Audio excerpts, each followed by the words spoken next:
one of these groups that was pushing this idea that the mass is so horrible on the environment and is ecocidal, and all these different things they say, was a group that exists purely online on social media. It's called Rios de Pie, or in English, Standing Rivers. And it is headed by a person named Janice Vacadaza. And she describes herself in her own bio as being a campaign manager, I believe, of Human Rights Foundation. And, with participation in Human Rights Foundation's Oslo Freedom Forum.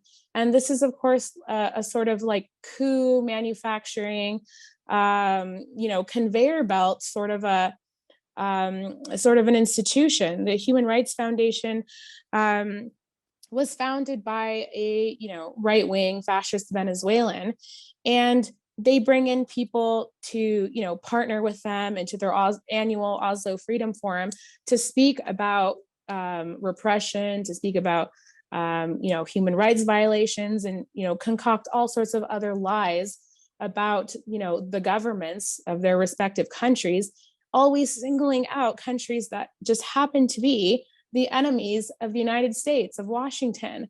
So, for example, today, this year, which was about let's say 2 months ago, or maybe a month ago, the Oslo Freedom Forum was held in Doral in Miami, as well as, partly in Oslo.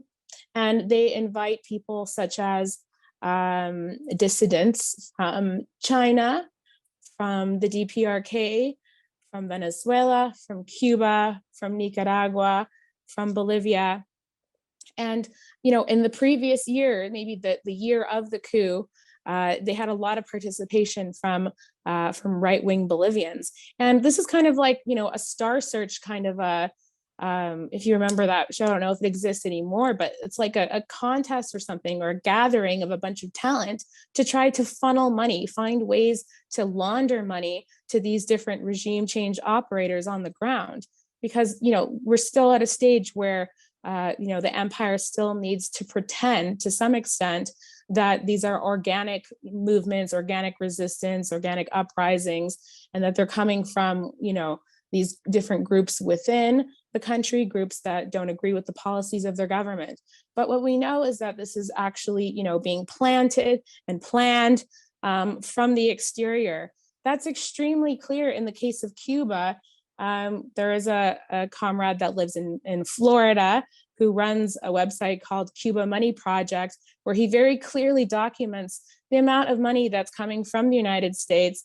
And, it's the National Endowment for Democracy and USAID, and being sent to these different groups and individuals within Cuba in order to just fund opposition to their government. So this took place also in Bolivia through people like Janice Vacadaza.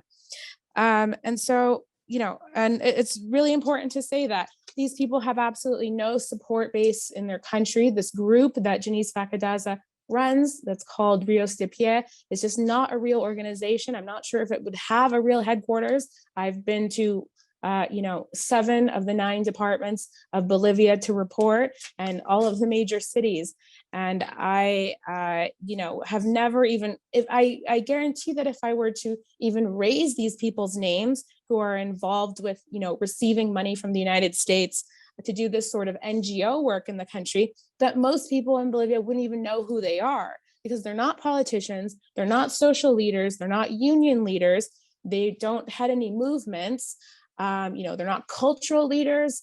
They're not student leaders. Most of them wouldn't be students anyways, because most of these regime change actors are too old to be students. A lot of times they use people who are like 36 and they call them students. That's the case in Venezuela in 2019 or 2017. And so, these people just only exist online. And